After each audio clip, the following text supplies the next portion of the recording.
Selamat pagi dan salam sehat untuk kita semua. Berjumpa kembali bersama saya Ibu Enwi Silalahi dalam pelajaran Bahasa Indonesia.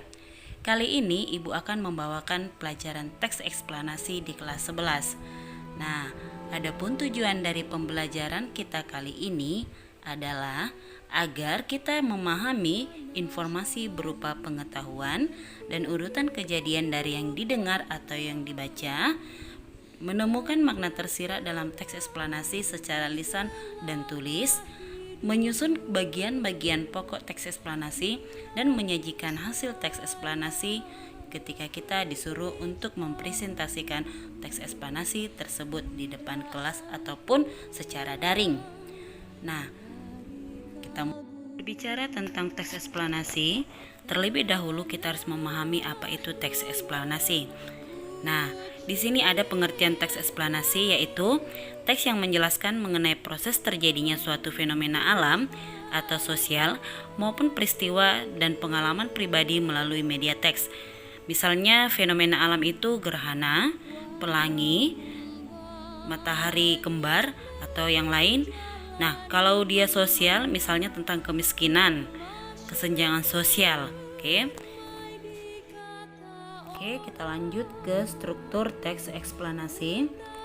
Struktur teks eksplanasi ada 3, yaitu yang pertama identifikasi fenomena atau dia pengenalan tentang fenomena tersebut. Lalu yang kedua ada rangkaian kejadian. Di sini adalah penjelasan atau perincian urutan kejadiannya, bagaimana terjadi kejadian tersebut. Lalu yang ketiga ulasan. Ulasan di sini adalah komentar kita atau kesimpulan kita tentang fenomena tersebut.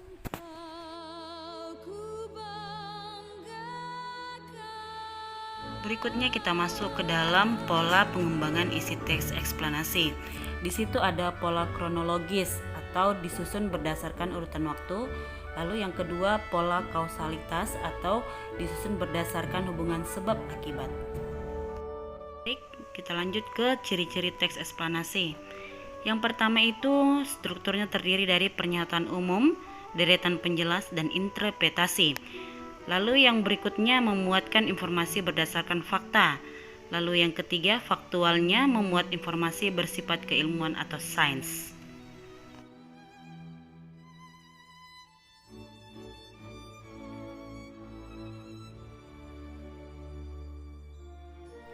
Baik, kita lanjut kepada kaidah kebahasaan teks eksplanasi. Di sini ada 6 kaidah kebahasaan teks eksplanasi. Yang pertama di situ adalah pola pengembangan kronologis. Biasanya ini ditandai dengan konjungsi kronologis, misalnya kemudian, akhirnya, selanjutnya, sekarang, sebelumnya, dan sejenisnya. Lalu yang kedua, pola pengembangan kausalitas atau sebab akibat. Biasanya ini ditandai dengan konjungsi kausalitas, misalnya sebab, karena, akibatnya, dan sejenisnya. Lalu yang ketiga menggunakan kata peristilahan atau teknis. Nah, di sini misalnya istilah dari sekolah itu ada kepala sekolah, guru, pegawai tata usaha, siswa, dan cleaning service. Oke. Lalu yang keempat di situ menggunakan kata benda fenomena.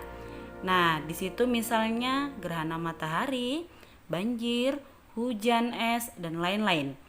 Lalu yang kelima di situ menggunakan kata kerja tindakan. Nah, kata kerja tindakan ini ditandai dengan imbuhan me dan akhiran kan. Misalnya memuntahkan, memakankan, dan meminumkan, dan banyak lagi. Lalu yang kelima ada menggunakan kata kalimat pasif.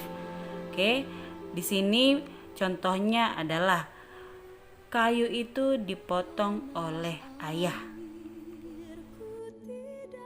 Baik, kita masuk ke langkah-langkah menulis teks eksplanasi. Yang pertama di situ mengumpulkan, kemudian menentukan topik kejadian atau peristiwa menarik yang kita kuasai.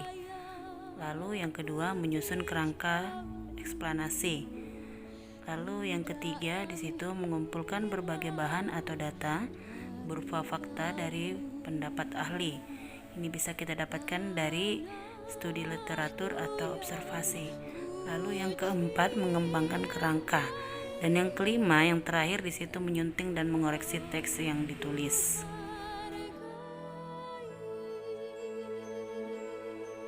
Baik, kita masuk ke dalam contoh teks eksplanasi. Nah, kita perhatikan di situ contoh eksplanasi, kita baca bersama-sama dalam hati.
Demikianlah penjelasan tentang teks eksplanasi kali ini.